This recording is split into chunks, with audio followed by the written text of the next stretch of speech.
Well, apparently the thing says that we're streaming. See, in the Zoom box it says live on YouTube. It's now streaming, but then in the other box it says we're setting it up and we're sending you there. So who knows when this is going to start? Welcome to a chat with Matt. I am Matt, obviously, and here today I am with, as you can see, not Brian. Down there at the bottom of the screen, you see his cute little face, Eugene Emery. And then up there in the top left, you see our guest for today, John Gilbert.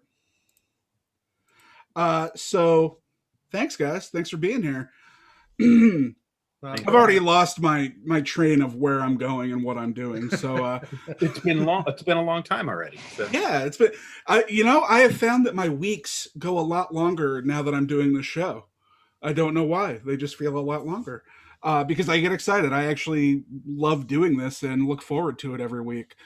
So I just got one little thing that I want to add before we get going. And I know in the first episode that we had talked about how we weren't going to talk about politics.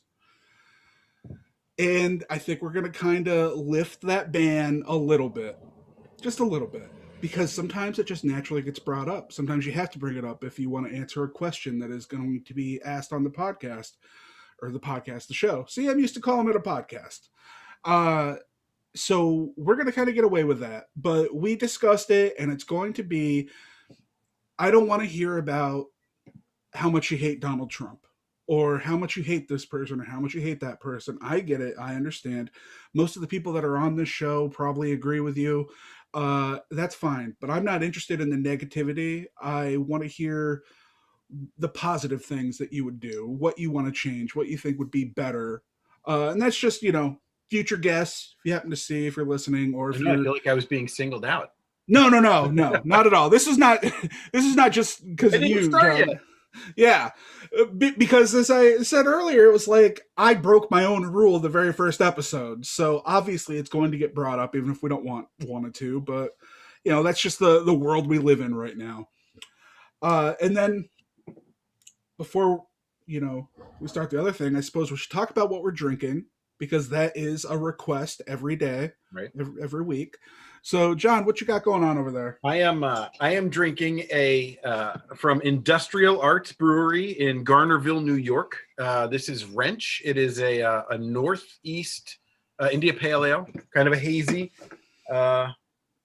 here. And they are local to us, and they make a lot of great beers, mostly IPAs, which is fine with me. Awesome. What's the ABV on that? Oh, I don't know. Let's see. This one's not a big one. This one is 7.1, which is not big for me. So yeah. Eugene, what you got going over there? Some water? Oh yeah, we're just hydrating today. I gotcha. Okay. I am drinking this beer. It was given to me by my sister-in-law and her fiance. It's a Iron Maiden Trooper Fear of the Dark. Huh? I've seen that in stores. So yeah, it's that right there. It's only a 4.5, and it's a porter. I think a porter. Yeah, I can't. It's too dark for me to read. And then once this is gone, I got the old handy ready to go. My backup is the New Belgium Voodoo Ranger Hazy Juicy IPA in my fridge. So there you go. Yeah. So we got to get you some Homestead beers to try out. And I could just mention it now. Next week we are actually going to have Joe Wilson on, who is the CEO of Homestead. He's my former boss, so we plan on talking about quite a bit of beer next week, so that'll be fun. So Eugene, get your beer questions ready. Oh no, I just got the growler in the fridge ready to go. Oh shit, yeah. I forgot about that. We'll tell you later, John. We don't want to spoil the surprise for next week. So I wanted to ask you guys. And Brian's not here. He's not feeling well, but he is still watching the live chat. So if you guys have any questions for us, if you have a question for John, just let it go. Brian's going to let us know, and we'll answer it right here on air. I was wondering, how was your guys' New Year's? My New Year's, it was was small. It was, kept it, I don't know, it was Safe. celebratory. We had a good time for who little we were with. Yeah. Did you do any drinking? No. No, you're not much of a drinker, Eugene. Well, those I'm not shaming you. Yeah. I would be. Yeah, diabetes shaming. Thank you. Yeah. Yeah. New Year's Day, did you do anything special? No, it was a regular Friday. Yeah. I'm not much of a fan of New Year's even being a holiday, to be perfectly honest. Like, It's I'd an rather. amateur night. What was that, John? It's an amateur night. Yeah. I avoid New Year's Eve, and I avoid St. Patrick's Day. They're amateur nights. Yeah. So what did you do? We had my in-laws over for dinner. I made fish and chips, I think is what I made. Yeah. And then just the kids. And so yeah, just 7 of us, and 5 of us live here. Yeah. So yeah, it was and my in-laws didn't stay all the way through the ball drop.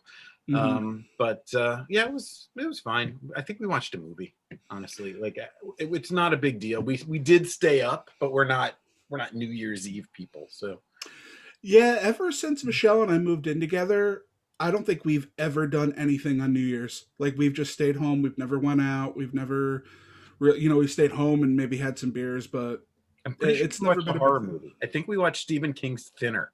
Oh, we just watched that the other day too. I've never seen it. I read the book, but I'd never seen the movie. So, What'd you think of the movie? I mean, it's like every Stephen King movie from the 1980s. It's a lot like the book until it's not like the book, and it could have been cast and directed and acted better, but it wasn't bad.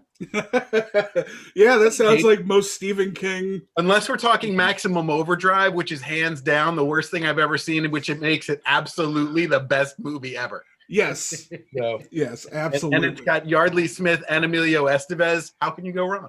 Yeah. You know what I just learned? Giancarlo Esposito's in that movie.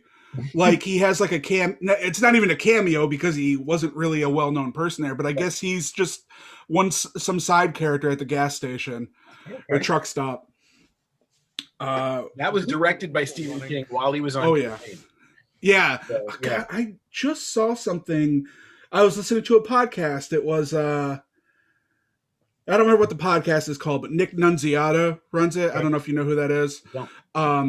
And it was about Maximum Overdrive, and it was just learning about all this crazy shit. And that was one of the things they were talking about, him just being on drugs, writing the story and making the movie, and how much he hated the movie. And I got into an argument with somebody online who said something about why don't they let Stephen King direct his own material? Everybody does a terrible version. I'm like, you clearly haven't seen Maximum Overdrive. And he has admitted that it's terrible. Like he knows it's terrible.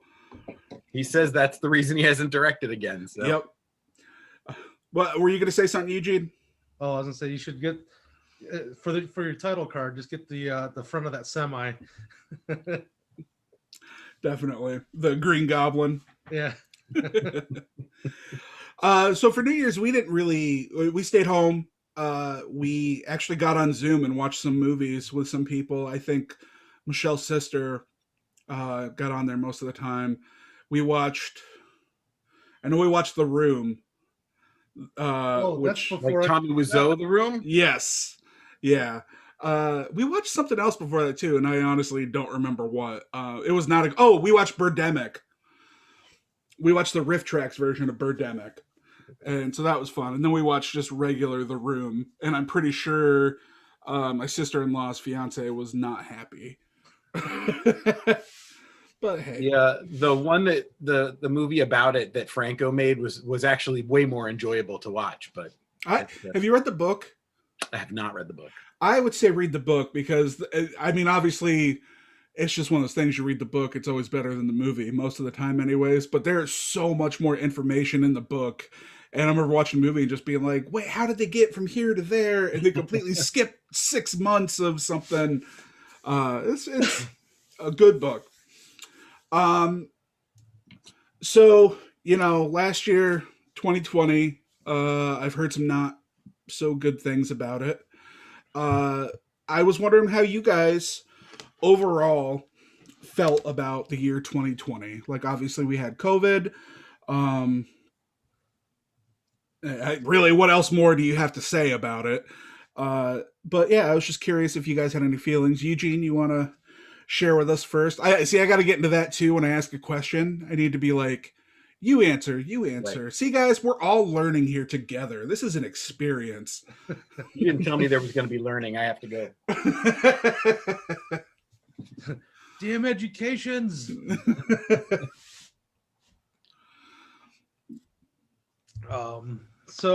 What 2020, I don't know.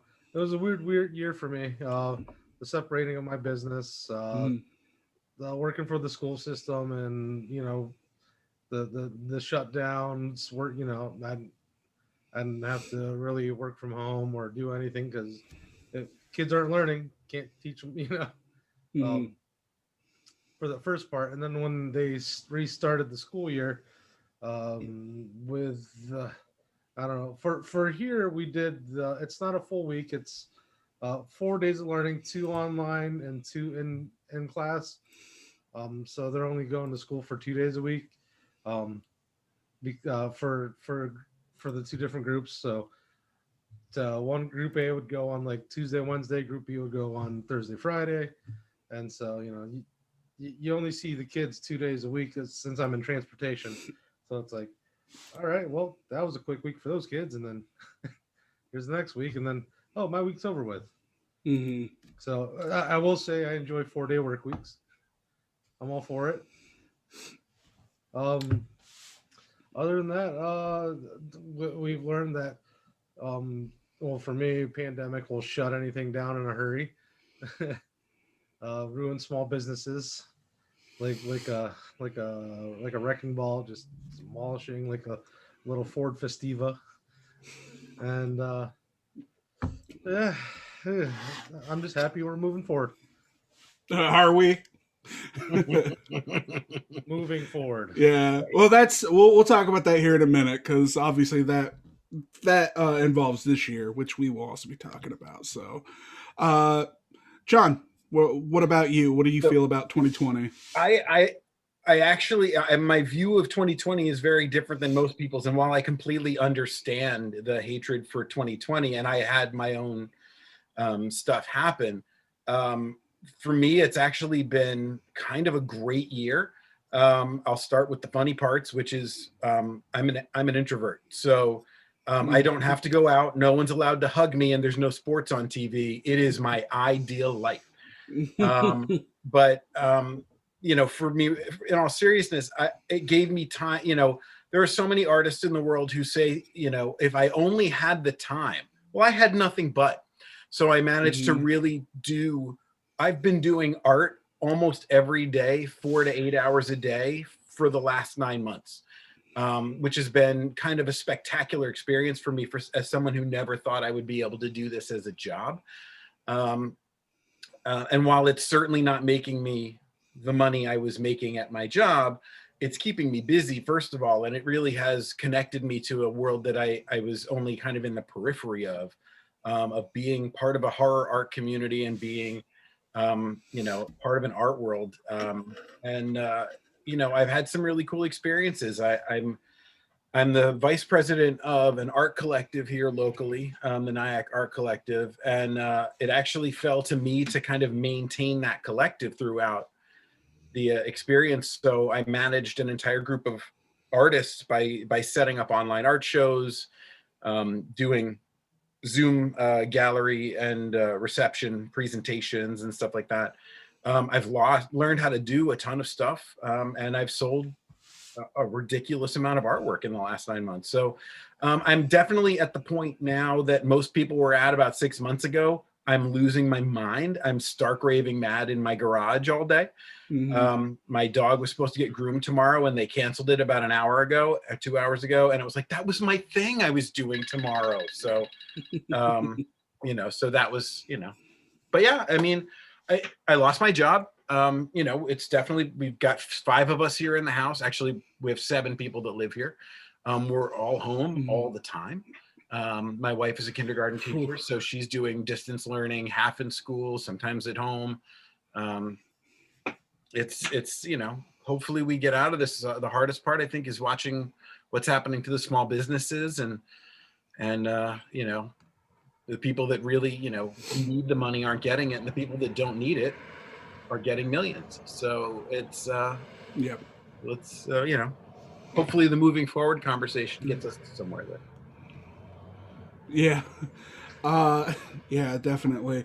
I'm actually glad that you said what you just said, because I was coming into this thinking like, man, I'm going to seem like a real asshole, because honestly, my year has not been that bad. Like, obviously, bad. I lost my job too. I, I in 2019, I left my job at the hospital that I've been working at for 5 years, making pretty good money for a person without any kind of real education or anything. And I left that to go deliver for the local, or not a local, but like a brewery that we just loved. And I started doing that in November, quit my job at the hospital in December. They made me full time there. It was awesome being a part of like this thing, that I really supported, like a local independent thing. And I was, really into it. And then in March, they had to let me go. And it's not their fault. Like, they have still been very cool to me. Like, they always will be. Like, they've told me, like, oh, you're still part of the family, and I believe it. Like, just the type of people they are. It's true. So that sucked. Then I should put down some of the stuff here. Oh yeah, it was just that, and I ended up getting COVID a couple months ago, so that wasn't fun, and I missed out on seeing Tool. I was supposed to go see them like at the end of the year. Shows lined up. I missed the Dropkick Murphys, Yeah. Rancid, Hall and Oates, Def Leppard, Poison, Motley Crue. I had tickets to all this stuff. Yeah. Man, I bought last year for Christmas, I bought my mom and my sister tickets to go see Wicked. My mom has wanted to go see this for years, and she couldn't go. They canceled the show. I felt so bad. Yep. My wife So, was going to yeah, take my daughter to see Dear Evan Hansen on Broadway for her birthday, and that was obviously done. Yeah, that's a huge bummer. But the good things were the beginning of the year. I got to see Tool anyways because I went to Nashville to see them in February. so I did get to see him, but it's just a bummer I didn't get to see him a second time. And then there's other things, like we got our two dogs. We got Pierce and Brody along with other two. We got them this year. Another really good thing, and this isn't like, well, it's especially lucky because of what's going on, but no one I love died this year. Right. Because last year in December, my grandma passed away. And then January the year before, January 3rd, 3 days, after the year started, we had to put our dog down, and, that was horrible. So it's like, the past 2 years, one began horribly and one ended horribly. So, it's a good thing that didn't happen. I got to do my first overnight ghost hunt, which I have been wanting to do for years. We went to Newcastle, Pennsylvania. There was like this old folks home there, and we just had the run of the whole building. I went back to college, doing great, and I started to show up that I love doing, and hopefully I'll keep doing. And it's like I feel really bad saying it, but 2020 was not that bad for me. And obviously I'm in the same boat, like going insane. Like, I'm doing these things because I'm losing my mind here day after day after day with the dogs. I had posted on Facebook a couple weeks ago, like, my phone dinged to tell me I had a bill paid, and I was just like, I know, bud. Like, not even like joking. Like, it was just like instinctively talking to my phone because I needed some sort of human contact. So I'm no joke. I literally every day hear the mailman. I'm like the dogs. Like, I grab the mail, like right out as soon as it gets put in the box. It's not for me. It's garbage. I know that. Mm-hmm. But I'm out of the house. So yep. Yeah. Yeah, all the shit that you hated doing before, at least for me, hated going to the store, hated going here, going there. Oh no, I'll do it. I'll run to the store. I'll go grocery shop, and I'll do whatever. But yeah, that was my year. Not too bad. So next year, this year, we're there. We're already there. Uh, how are you guys feeling about what's coming up? What do you think is going to happen? John, if you want to start. I'm hoping for vaccine zombies. We were promised zombies with a pandemic, didn't get them. Mm-hmm. So I'm hoping the vaccine. No, I mean, I'm hoping that the vaccine is a good thing. I'm hoping that enough people take the vaccine that it makes it, worth going through the energy for. Because if not enough people do it, then what's the point? I'm really hoping that we find some ways governmentally to support businesses, theaters. I know that they're getting some, but we really have. I fail to see how Joel Osteen needed $4.4 million, and I can list off a lot of businesses locally here that could have used a fraction of that. I hate the fact that we've all supported Jeff Bezos becoming a trillionaire almost at this point. So I'm hoping that we can find a way to support Americans that are doing the work in the towns that they're in. The small businesses, whether they're online, whether they're local restaurants, whether they're local specialty shops like record shops and chocolate shops and stuff like that. But where I am here in Rockland County, New York, right up the Hudson from New York City, there are just hundreds and hundreds of really amazing people that run amazing businesses that deserve another shot. This isn't their fault, and not that it's the government's fault either.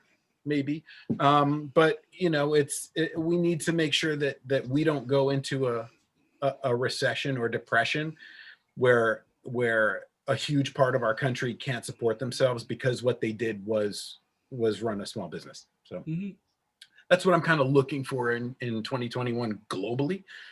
For me, I'm going to keep working on what I'm working on. I've decided to at least take some time and figure out if I can make a living as an artist.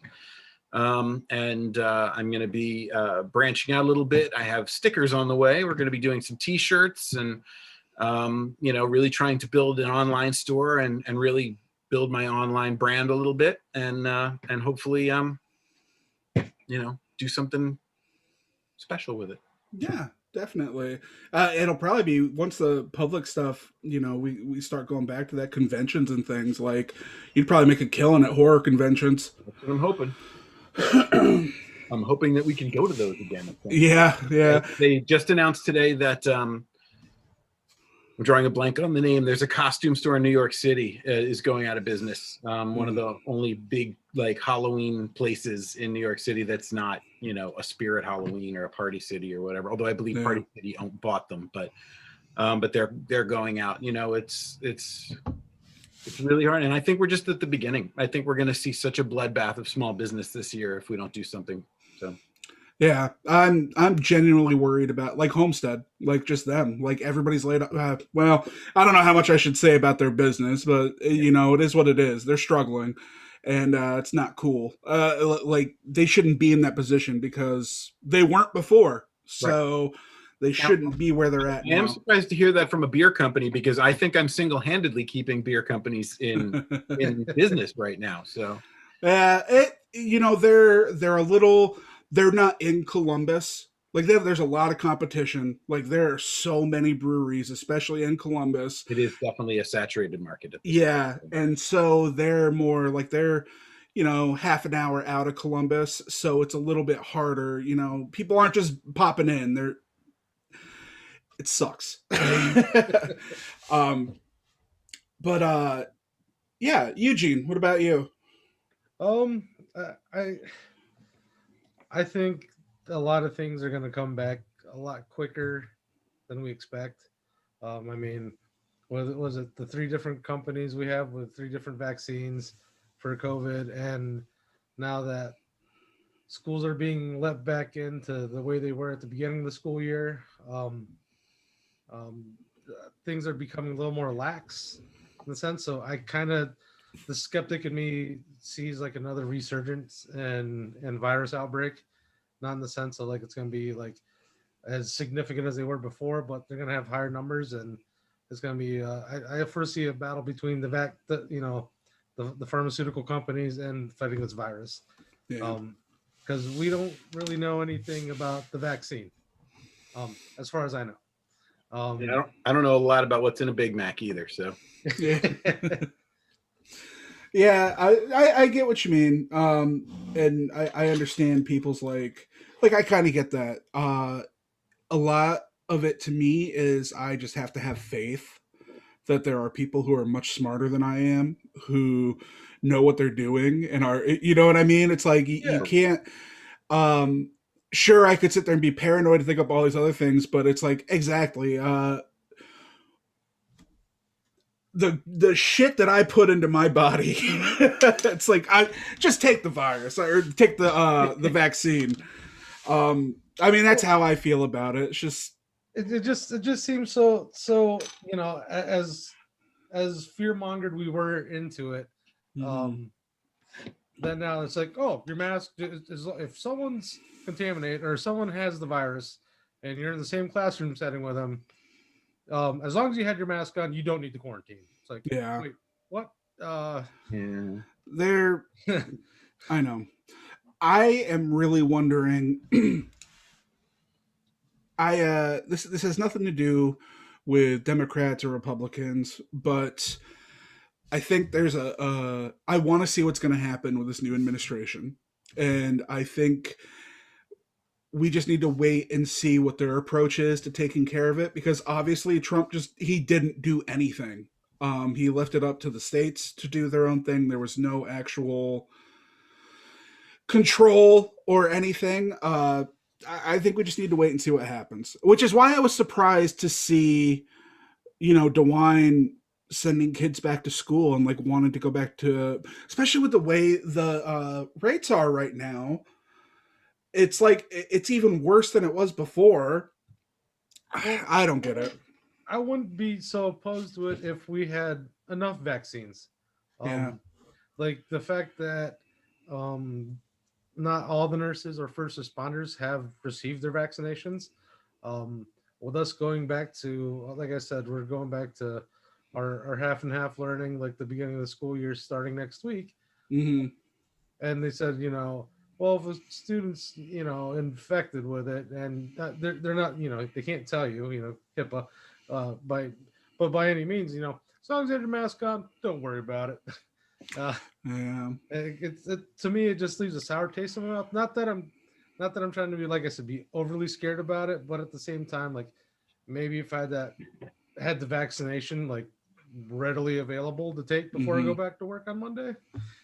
Yeah. Why, if you are exposed to people at your job, if you work at Kroger, you should be one of the first people who gets a vaccine. Yeah, like, and it's the same thing with if you're a nurse, if you're a laundry worker at the anybody who has to work in the public, you should be. Me, I don't need a vaccine. I'll get one if it's offered to me. I sit at home on my ass all day long, and every time I leave, I'm like strapped up. I'll go ahead. You give it to people who need it, but make sure those people are actually getting it. Yeah, definitely. Yeah, I should be last on the list. Like I live in my garage. Like I'm in my garage all day. Mm-hmm. So aside from going to the grocery store, I don't go anywhere. So yeah. And even with that, it's like I still got it because my wife works in a hospital, so she's exposed to people all the time. And you can be careful all you want. It doesn't mean you're not going to get it. So you still get it. But yeah, I'm hoping things just get better. I think it's going to be a while before it gets better. Or zombies. Yeah, or zombies. At least that'll be entertaining. I mean, between the three pharmaceutical companies, we could put money on like which one starts it. Is it going to be Procter & Gamble, or is it going to be Pfizer or Johnson & Johnson? I mean, Pfizer's headquarters are like right up the road for me, so I hope not really? Pfizer. Yeah. I don't want to be ground zero. I want a chance to bunker and everything. So, I'm just curious because I know. I don't know how much you guys read into the lunatics, the right-wing lunatics, and how January 6th is supposed to be their big day. I think there's like a big march that's supposed to be in DC tomorrow. Oh, goody. Yeah. Do you guys see anything terrible happening once they finally accept that, like Donald Trump will? They're not going to accept it. You're right. But I'm just saying when it gets to that point, maybe that's it. Maybe they'll just keep telling themselves that. I think we've all been waiting for the powder keg for the last 4 years. Especially during this, we've seen some incredibly bad behavior, and not just from the right wing, but we've been lucky so far that, there certainly have been some terrible incidents, but by and large, it hasn't erupted into a nationwide crisis that everybody is in danger. Clearly, that's not true of every community. And every, we obviously, we saw what happened with George Floyd and that kind of stuff. We know that we do have crises that I'm not talking about that. I just mean in general, as a society, our safety hasn't been threatened yet. But I think that it's certainly a possibility. There are enough of them that are believing a lot of the false things that are being spread, the real fake news, as it were. And it's a little frightening. I think it's frightening that there are so many people that buy into the bullshit. It's, I said the other day that the sheep don't realize that their shepherds are wolves. It's really like, it's terrifying. That's the part that's so frightening to me, is that there are enough people that are dumb enough to buy the shit. So that's where I really, if they're dumb enough to believe it, then they're dumb enough to do anything that they're told to do. So, yeah. And that's what I worry about. I had posted the other day about a guy that I had seen on one of the local Facebook pages, like for here in town. And this guy was just going off about, we need to do what we need to do, and we need to mark where all these liberals live and these communists and like violent. I'll put a sign on my front yard. You can know where I live. Yeah, well, that's the thing, because I live in a super conservative town, and we have a Black Lives Matter sign out in front of our house. It's like, it has like a couple of different sayings on it, just progressive, whatever. And I'm genuinely just like, should I bring that in? Like, I don't know, like, because this guy could probably just be, and he lives literally right down the street, because he had posted his address. It's like a 5-minute walk from where we live. And I'm just sitting there thinking, like, what? I like to think this guy's just like an asshole and he's just doing whatever, but what if he really is psychotic? So if you don't hear from us again, it was probably that dude. What's crazy is, like, for me, like, this, if anything, I should have gotten the flag business the last year. Yeah. Flag and sign. Yeah. Like, I'll sell to both sides.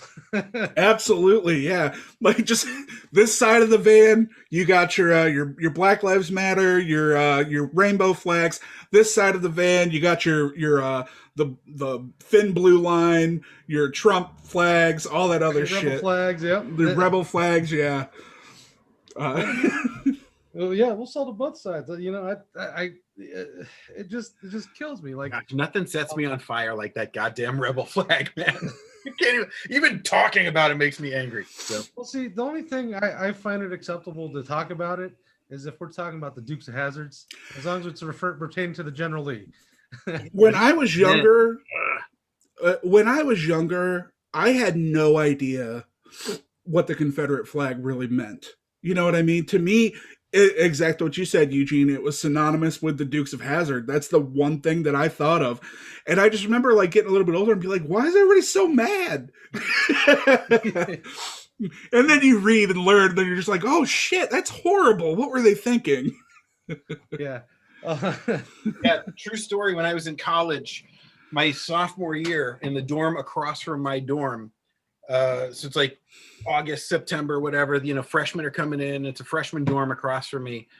And I'm sitting there looking out my window, and all of a sudden I realized that across in the dorm room, up like 3 floors hanging in the window, is a huge rebel flag, like the whole window. And I just started gathering guys. I'm like, come on, we're going over here. And we went up and figured out, and we knock on the door. The kid opens this door, freshman kid opens this door. There's like 12 of us, 15 of us. I'm like, I'm just here to tell you that you're taking that flag down right now. And he was like, yeah, but I'm like, wasn't giving you a choice. Take Yeah. And he did. It was never a problem again. But Fucking bullies, man. But You the know, craziest thing about, Go ahead, Eugene. Yeah, but the craziest thing of it all, like, joking aside about flags and signs and all that, I just remember the old Dave Chappelle skit where we never talked about politics. You can talk about anything else, but the minute you ask if you're, the minute you start talking politics, everyone's like, hey, we don't talk about that. He's like, oh, so I was, who'd you vote for? Hey, that's none of your business. So anyways, I was fucking my wife in the ass last night. Yeah. I know, man. It's like, I still kind of, I still follow that. Like, I'm not gonna, who I vote for is, my business. I mean, Yeah. I'll if someone asks, I'll tell them, but if they want to go down the logical, yeah. See, I'm just not asking. Yeah. I've also learned that too. Like, if your friend just seems really cool and you just don't want to know, you just don't ask. Because I've had it happen where, like, I found out, like, some of my friends are real pieces of shit and I never realized it. And it's like, not just because who they voted for, but then it's like this weird, like, brainworm shit where it's like as soon as stuff comes out, they immediately turn into a completely different person. And it's like, man, we could just go back to talking about fun shit and not have to turn every conversation into... Right. I know. It's so frustrating. I mean, like, I see both sides of it, right? Like, I don't really want to associate with people who think, and again, it's not about whether or not they're their political beliefs. I don't really align this with whether you're a Republican or a Democrat so much. It's the extremism and what it really stands for, whether we're talking about racism or any of that kind of stuff, whether you're talking about your country mates not getting healthcare, whatever it is. I don't want to associate with people who feel like that's okay. Mm-hmm. However, I really miss bullshitting about movies and music with anybody and not having to worry about whether or not they are, like, am I talking to this guy for 20 minutes and then he gets in his big white pickup truck with his Trump flag on the top? Ah, shit, I didn't even know. Like, yeah, and it used to be like, I wasn't a big fan of Reagan, but I didn't have to really, fight with people about it. Granted, I was like 12, but yeah, it was the same. I didn't love Bush, but it wasn't an issue. Like, I didn't care. I was actually a bouncer at a country line dancing bar in 2001.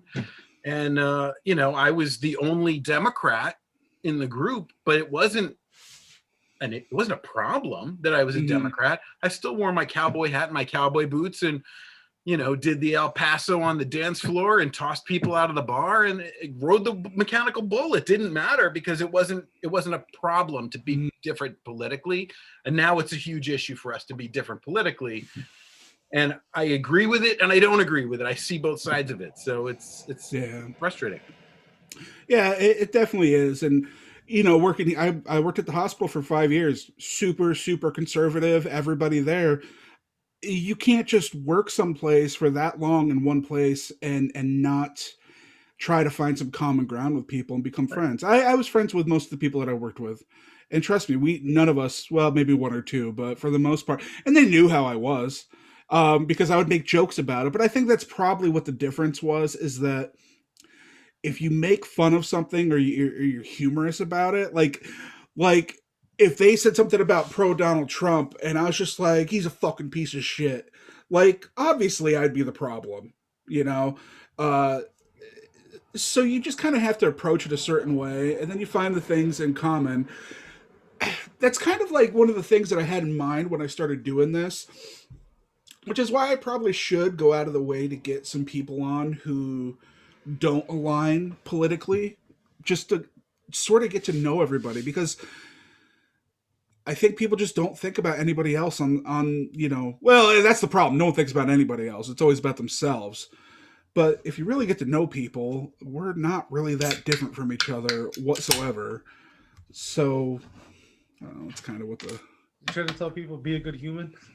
kind of, yeah. But then you take into what people have their own idea of what being a good human is. So, Well, we've done a really good job of steering clear of the politics. yeah.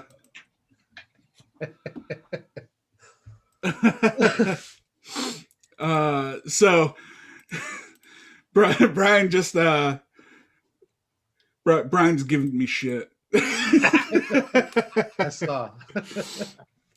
So you know what? Yeah, it's fine. We're not talking about who we hate. We're just talking about loving each other, man.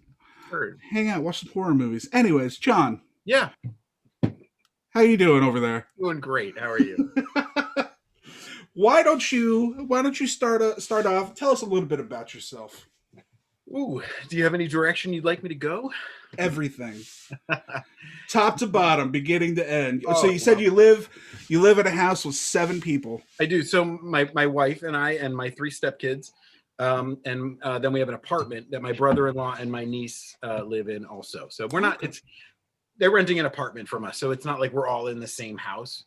But you know, it's still 7 people in a house. Yeah, definitely.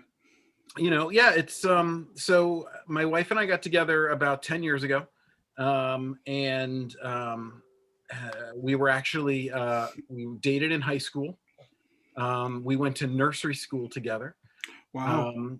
Our families, when we were like 3, lived on the same block.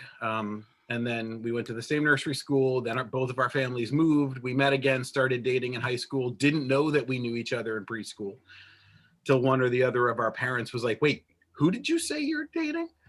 And then we broke up. We wound up going to the same college, but didn't date there. And both went about our lives and got married and got divorced and found each other again and got back together and moved in relatively quickly. I moved back from South Carolina where I had lived for 3 years. And yeah, it's been about 10 years now. So we're here back in the county that I grew up in, where I swore I'd never wind up. Yeah, so I grew up here in New York. I have always been an artist in some capacity. I went to a Christian liberal arts school in Pennsylvania, Messiah College, now Messiah University as of a couple of months ago. And after I got out of college with my art degree that was in graphic design, where I was exclusively trained on all the best IBM software. We didn't know in the 90s that one would come out on top, and it was not the software I learned how to use. So I really didn't want to sit in front of a computer for my whole life, which is funny now, because here we are always in front of computers. So I went into retail on a whim. I got a job. I moved to Virginia, got a job at an art supply store and a part-time job at an art gallery, making a grand total of $5 an hour. And tried to make it go in retail. Didn't. Came back to New York. I was a special ed teacher for 6 years, which I loved and absolutely couldn't keep doing. I did it in a private school and I loved it, but I couldn't afford to eat with a private salary. It was probably 97. I think my annual salary was about $20,000.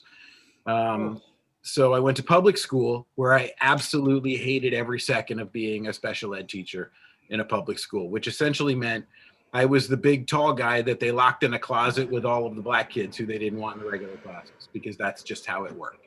And it was, you know, I had some great kids in my class that really weren't in my class for any other reason than they were the black kids in the class. So I really hated that whole experience. I hated how it was run. I hated everything about it. And I quit and went back to retail and was in retail until September, when my store closed. So basically you are what's that movie that Michelle Pfeiffer was in when she becomes a teacher? Was it Dangerous Minds? Yeah. So you were her, but then you just left. but then I just abandoned it. There were more reasons. I know. So what I did, I don't have a degree in education. So at the time, Mm. I was teaching in New Jersey, and at the time you could be what was called emergency certified.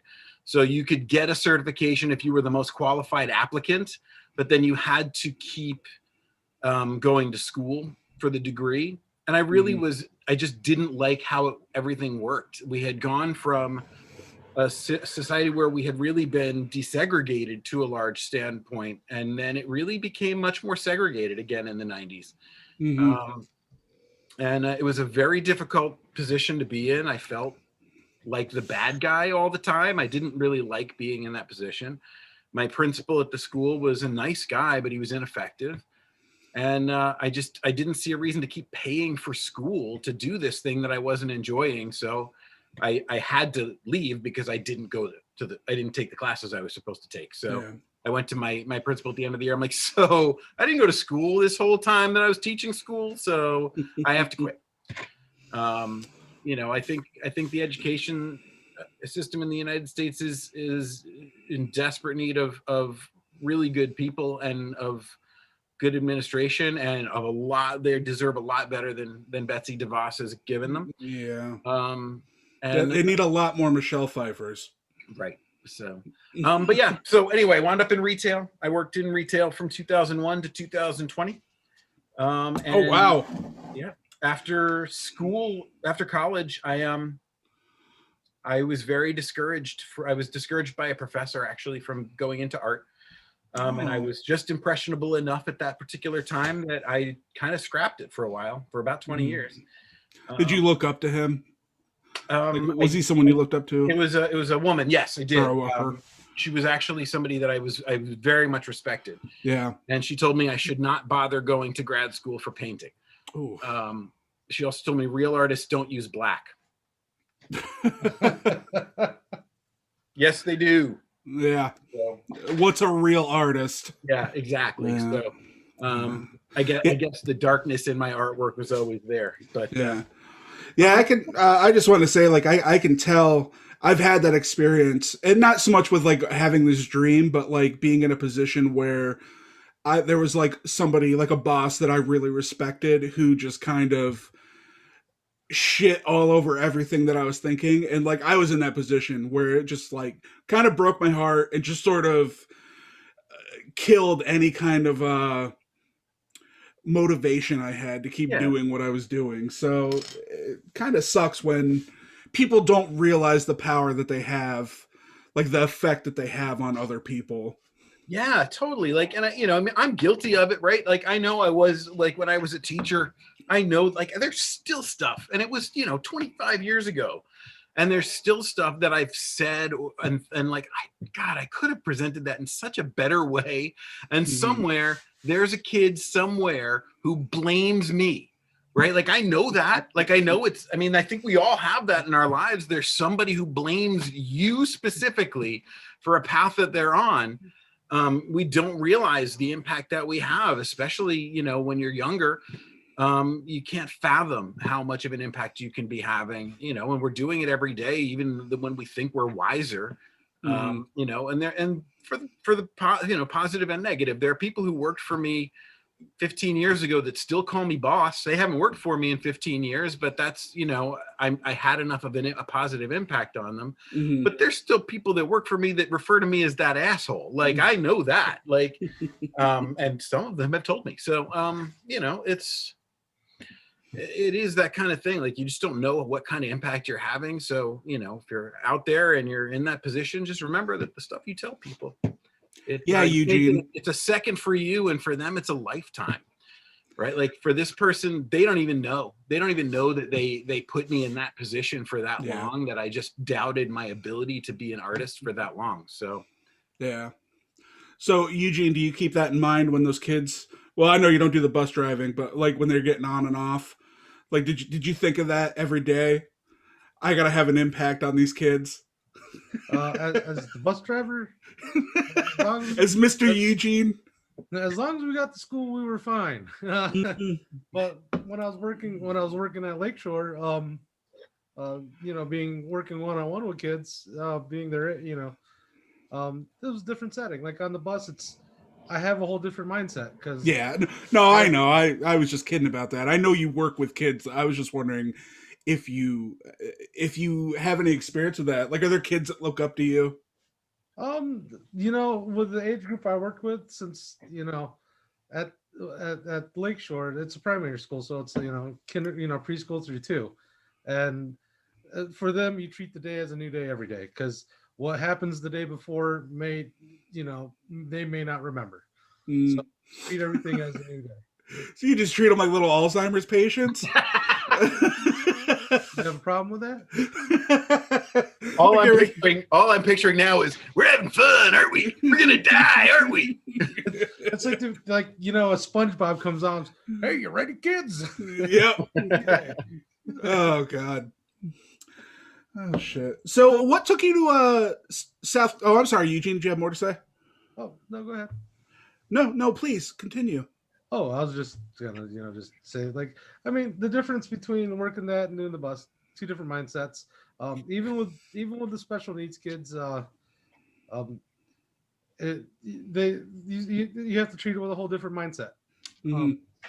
But at the end of the day, you have to remember you have to take as much of an impact you have on those children. You have to take care of yourself first. So you have to make sure as soon as you punch out at the end of that day, you can still be you. Mm-hmm. That was a huge issue for me when I was doing it too. When I was teaching special ed, it was just like I couldn't not take it home. My first special ed job, I was working in a private school where we had a lot of kids that were living in an institution.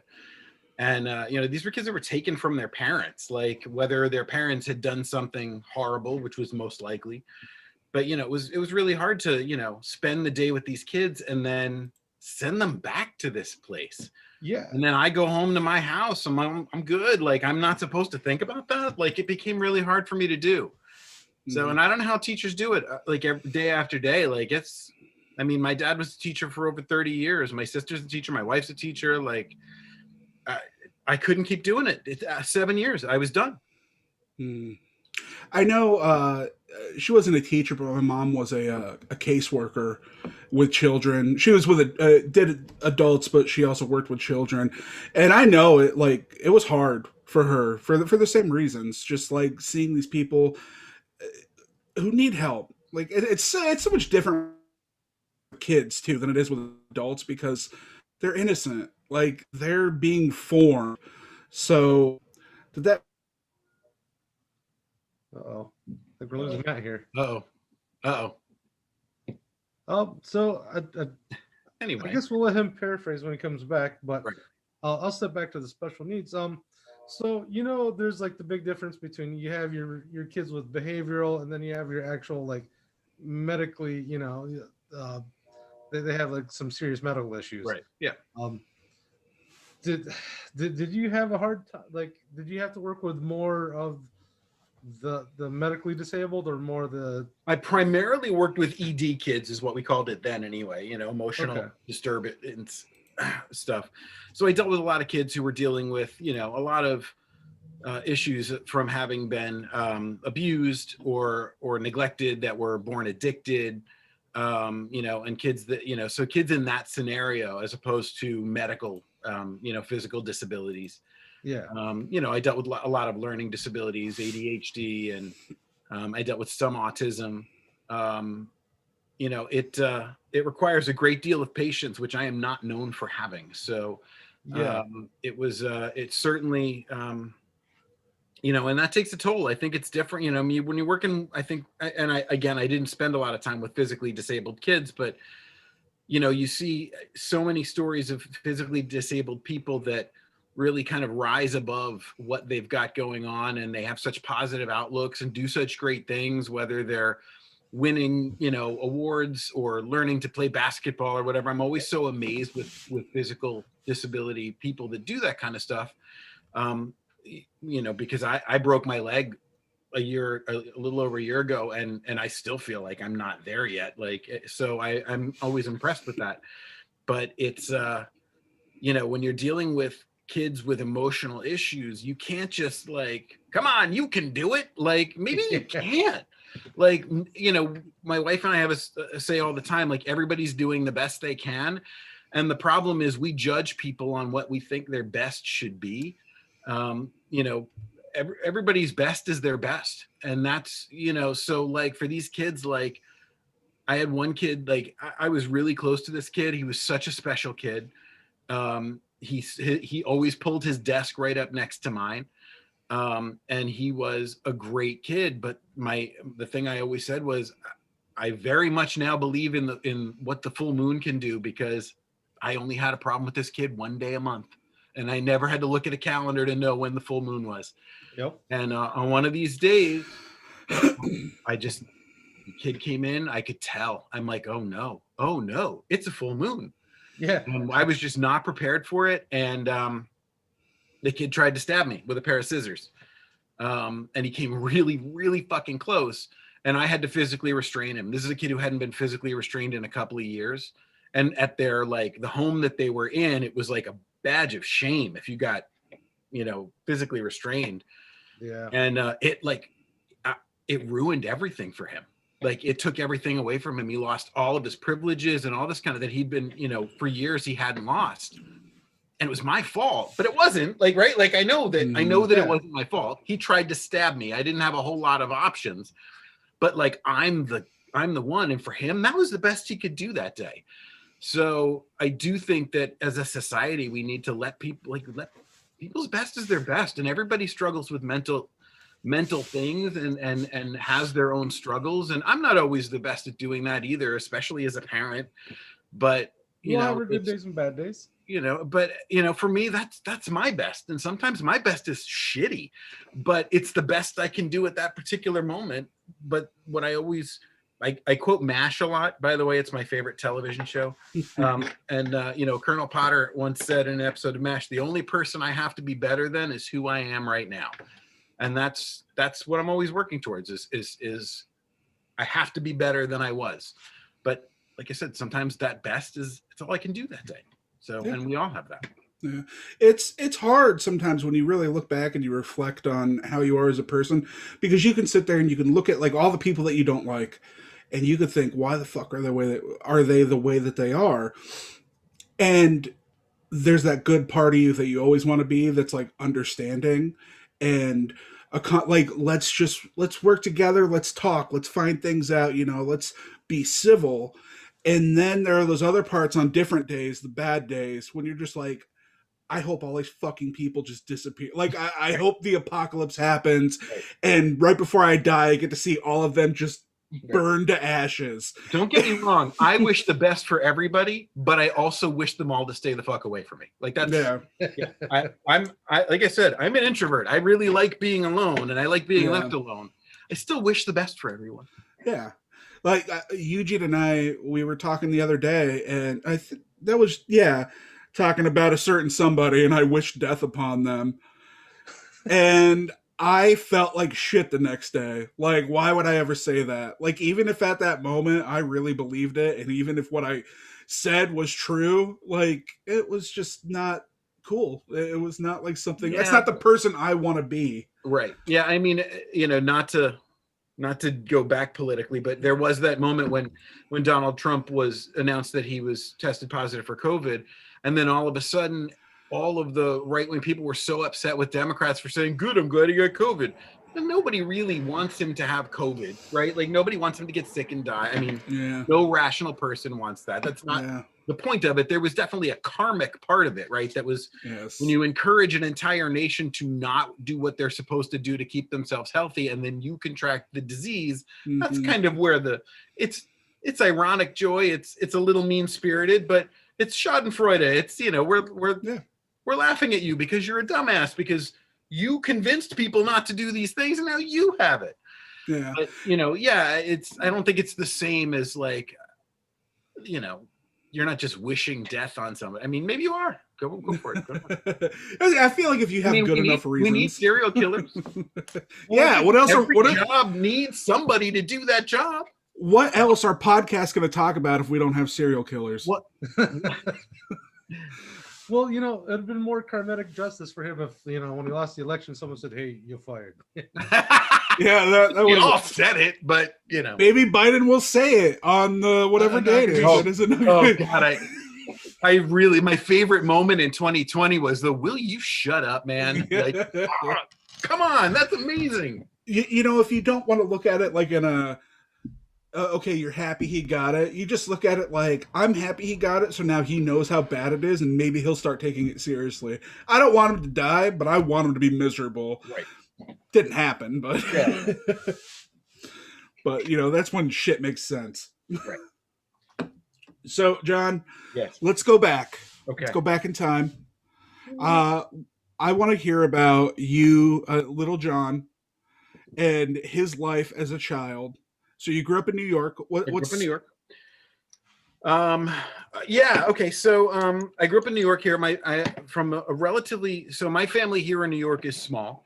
My father's from Ohio, which Mhm. and my mother's from Virginia. They went to college here in Nyack at Nyack College, which is at the time was Nyack Missionary College. Neither of them are missionaries. But they stayed here. So I grew up here. I grew up in a town called New City. Clever. Yeah, it wasn't even that new. I was the lone Protestant kid in a sea of Jewish and Catholic people. It was, so for my family life was just my parents, me, and my sister. We didn't have like relatives around, and I wasn't. I was actually kind of a small, wimpy little kid. I was, arty and weird, and I didn't fit in with a lot of the people that I went to school with. Mhm. It was not easy. I got bullied a lot. I say all the time that one of the reasons that I look like I do now is because there was a certain point that I got to where I said to myself, this is never going to happen again. And it doesn't now because I'm 6 foot tall. I'm covered in tattoos. I have a big beard. People generally don't fuck with me. And I also have managed to perfect a look of crazy that actually glows from behind my eyes that says a lot that isn't really true, but it makes people believe that I could at any particular moment kill them. Any fights that I've been in as an adult, which are rare, but I was a bartender. Yeah. My favorite line that I always said when I would get into something with somebody was "You better hope you kill me." And it generally kept everything cool, like, because there's that little belief that. So I didn't develop that in elementary school, unfortunately. So elementary school was very difficult. I managed to formulate that persona somewhere near the end of my senior year of high school. Yeah. So yeah, I mean, I was in every art class I could ever be in. I took private art lessons. I would spend hours by myself in my room. There was actually once there was an artist for kids called Ed Emberley, and one of the books that he did was thumbprints. He showed you how to make things out of your thumbprints. So I got an ink pad, and one of the things he did in this book was little birds, and I must have made 1,000 little birds with my thumbprints, and then I cut them all out and stuck them all over the walls of my bedroom. I did weird little arty shit as a kid. And your parents supported you doing that? But it was odd because I had two different lives. I was in my church youth group where I was safe and I was protected. And I had friends in that group, and then I'd go to school and I had no friends and I would get beat up and I was miserable and I'd come home and I'd cry, and I was bad at sports. I would be on, my parents made me take sports because it's, character building. And, they would sit there with the coach behind the backstop being like, please just hit it. Just hit it. Yeah. Which I almost never did. And that was in the 70s and 80s when, the acceptable response for parents in the stands would be, who put this pussy on the field? So get that fucking kid out of here. Well, I'm in New York, so so it was a great experience, all in all. And what I've taken from that is that you really can make yourself into somebody. When I went to college, I turned myself into somebody else, basically. Mm-hmm. And it was a very strange experience to suddenly be popular, which I had never been. you know, that was in college. I went to a Christian college, like I said. I got my ears pierced. I grew my hair long. Not something that was done in the early 90s in Christian colleges. So there were only about 12 of us, which meant I had a group of guys that was always with me, which was great. Some guys that I'm still friends with to this day, you know, that are some of the most important people in my life, and always have been. Did they like at the college, like they weren't strict about stuff like that? Messiah was one of the schools where they were really a little bit more lenient on things. They did start allowing dancing, I want to say the year after I left. And I'm not saying that as a joke. It was definitely like, you know, Christian schools did not allow dancing. But you know, I followed most of the rules at college. I never drank in college. I didn't start smoking until after college. You know, I didn't do the things I wasn't supposed to do, but I looked like I did because I had the long hair and the earrings, and, you know, all my clothes were tattered. My mom used to get so frustrated. She'd buy me like beautiful J. Crew sweaters, and within an hour had torn the sleeves off or frayed the bottom of them. And she's like, it doesn't look like it did on the model. I'm sorry. I don't know. So did your parents, like, you know, you said they put you into sports and everything because it's character building, but did they support you like with art? And I mean, you said you took private classes, so I figured they'd have to. You know, I mean, I think there's always, you know, my parents were both, my mom was when I was younger, my mom stayed home. My dad was a teacher. I have always grown up in a house that I felt was progressive and democratic and more or less liberal. I mean, in the 70s and 80s, Christianity was allowed to do that too. You know, I say all the time that I miss the Jesus of the 1970s because the Jesus of the 2020s, I'm not a big fan of. Yeah, no, I was always allowed to be who I was. In some ways, my parents were conservative Christians during that time period, or conservative Christian means something different then. I mean, they were definitely conservative. They were not politically conservative. You know, so my parents are much more laid back now. But I think if I had the parents that I have now, if I had those when I was growing up, I would have been a disaster. So I definitely needed somebody to kind of root me in what was good and what was bad and right and wrong. You know, I think that it really helped build the character that I am. And I have a very strong sense of justice. You know, and I do, you know, there are things that I believe are right and things that I believe are wrong, and I will fight for those things no matter what. I think I got that from how I grew up. And I think if my parents were super lenient the way they would be now, I would not have gotten that. And I would have been smoking and drinking and doing drugs and the stuff that all my friends were doing. I never did that. And I was surrounded by it. Like I had it, you know, around me, you know, even my youth group friends were smoking and drinking, but I never did. And it just wasn't right for me at that particular time. And I think I got that from my folks. So. I was the same way growing up. Like I don't think I started drinking until like I taking a swig from his beer. Yeah. I started drinking when I was 20, which obviously, you know, was still not the age, but it was like, that was way after all my friends did. Right. You know, they were all, you know, getting high, like doing whatever teenagers do. Right. I never got into it though. And it was because it was like, I shouldn't be doing that. Right. And it's the same thing. Not that, and I hung out with them. They were my friends. I didn't think badly about them, but it just wasn't for me. And now I don't give a shit. Like, dude, there are still things even now, like, I'm not going to say I haven't smoked marijuana, right? Like, obviously most of us have, but I don't it's not something I do regularly for no other reason than it's against the law in New York. Like, and for me, that's a big deal. Like, I'm a huge supporter of legalization, and I completely support people's desire and right to smoke weed if that's what they want to do. But I raise kids, and it's not that I don't want my kids see me drinking. Drinking's legal. You know, that's my issue with it is we're not going to break the law in the house. Like, that's kind of a big deal for me. So you're not one of those parents that it's like, well, if my kids are going to do these things, I'd rather they did them at home. You know, I hope that we've given our kids a realistic view of, you know, smoking and drinking and all that kind of stuff. None of our kids are cigarette smokers. I know that. I have a daughter in college. I'm not stupid.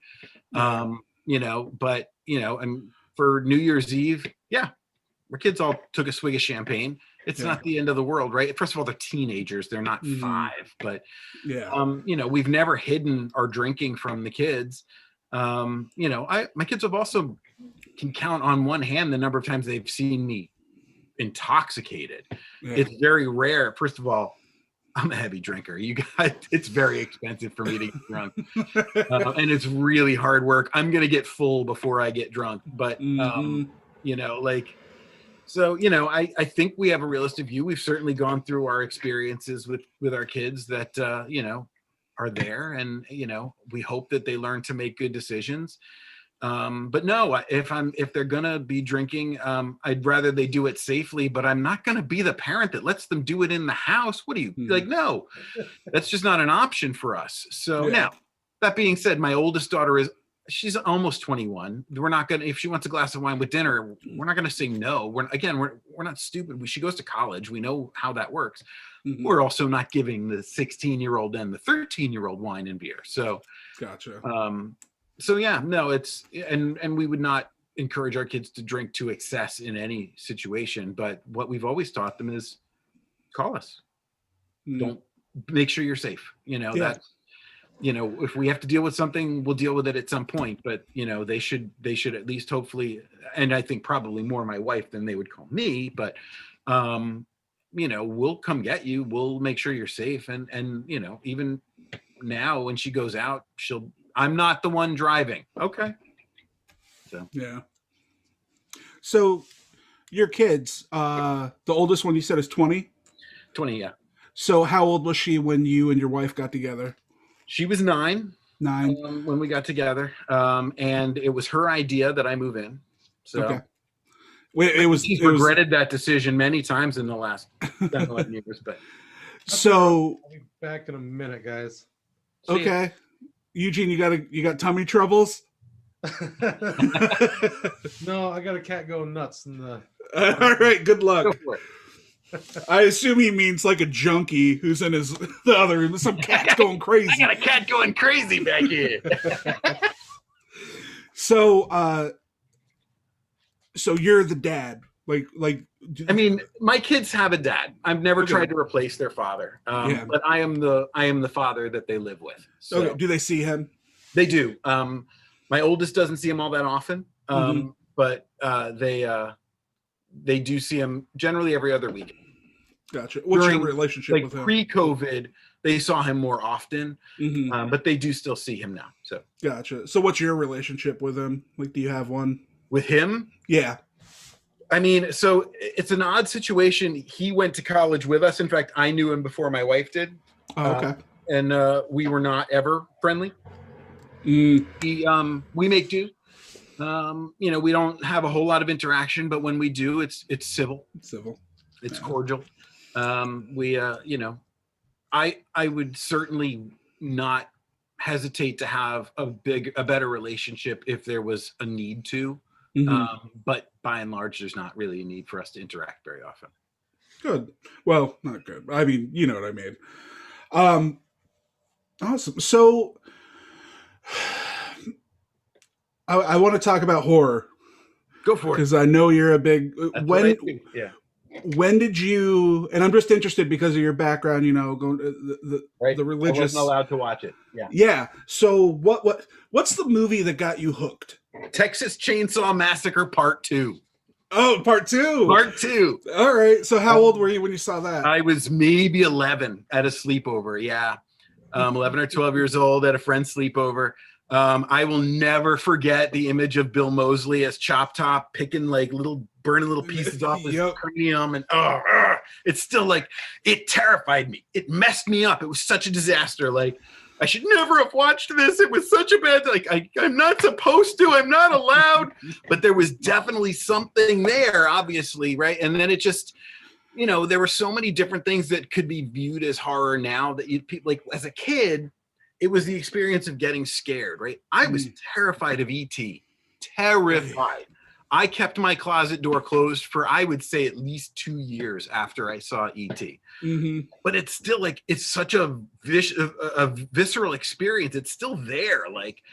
So it definitely influenced me in a way, and I've just always kind of had this obsession with the macabre and with darkness and zombies and stuff like that. But I was much older when I really got into horror. I saw the cult movies that you were supposed to see when I was like later high school and you froze up. college. There it goes. We're good. Can you hear me? Yeah, we're good. Okay. Sorry.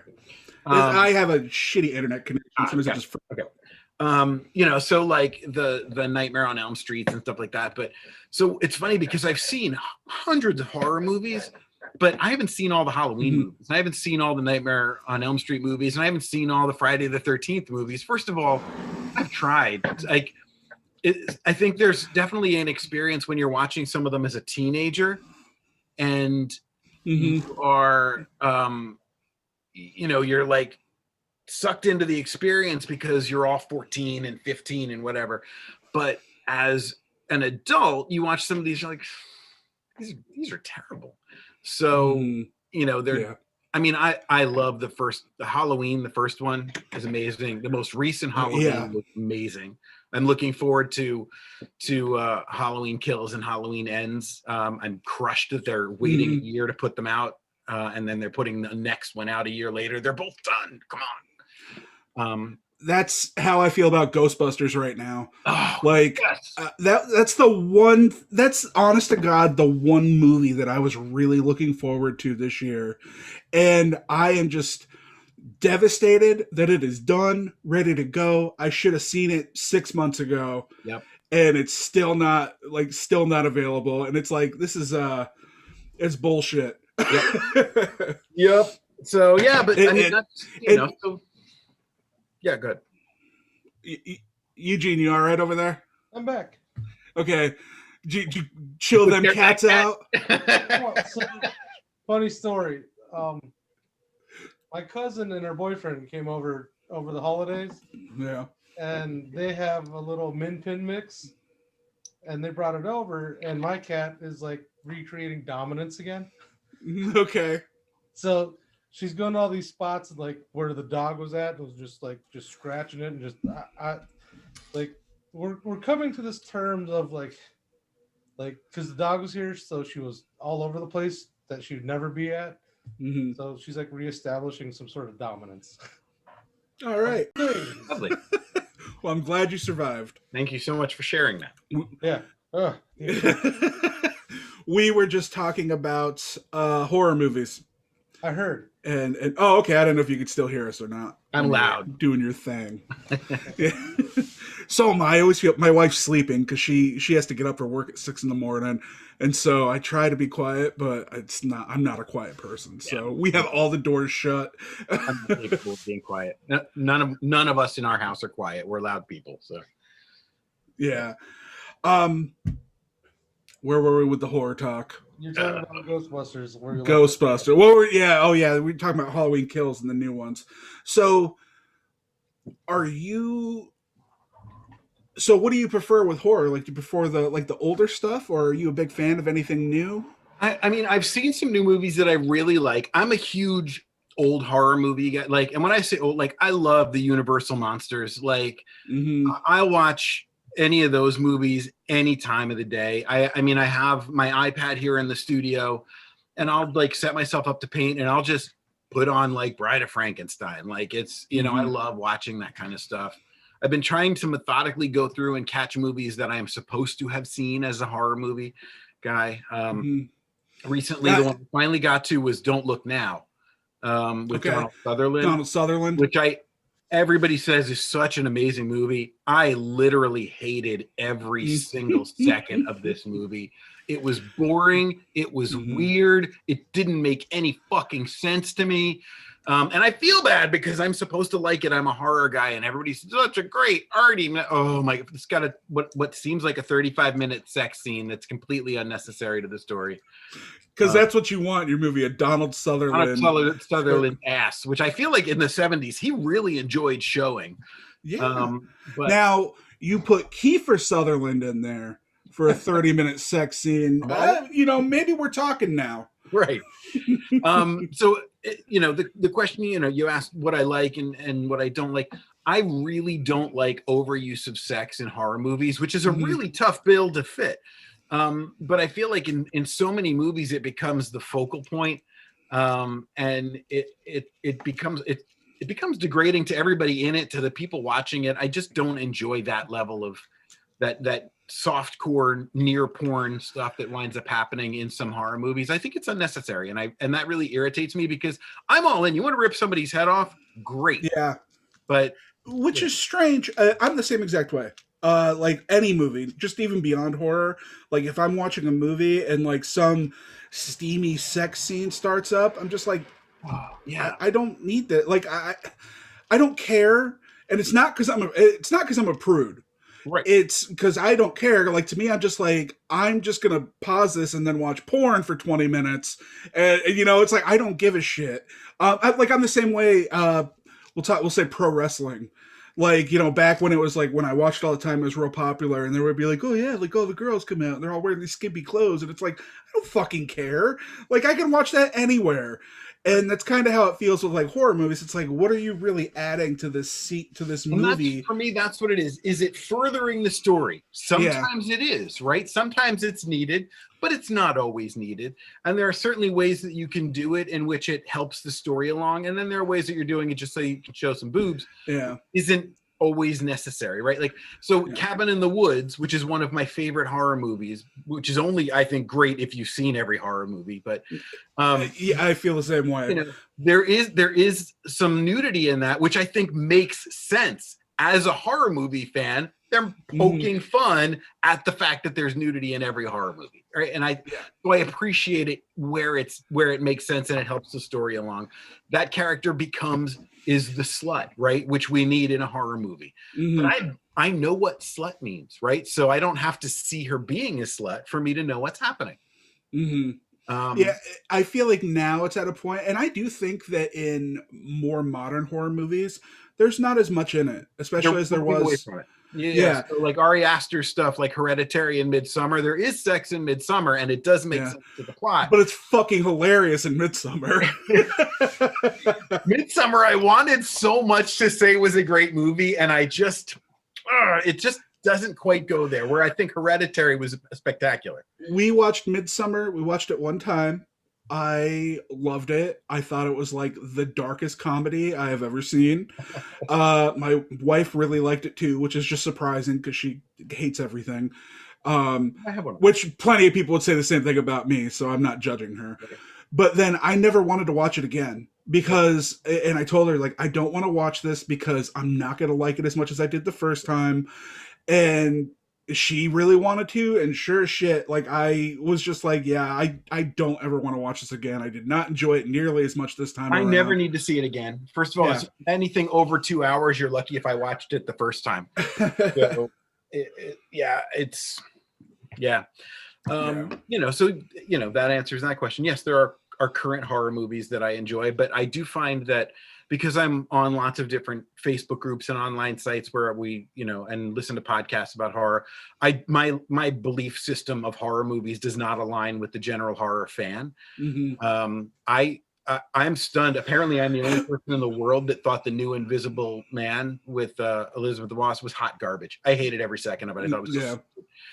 And people really talked about how great it was, and first of all, Claude Rains' Invisible Man as a Universal monster guy, I loved it. And what I loved about the Invisible Man is watching him spiral into madness is such an integral part of that movie.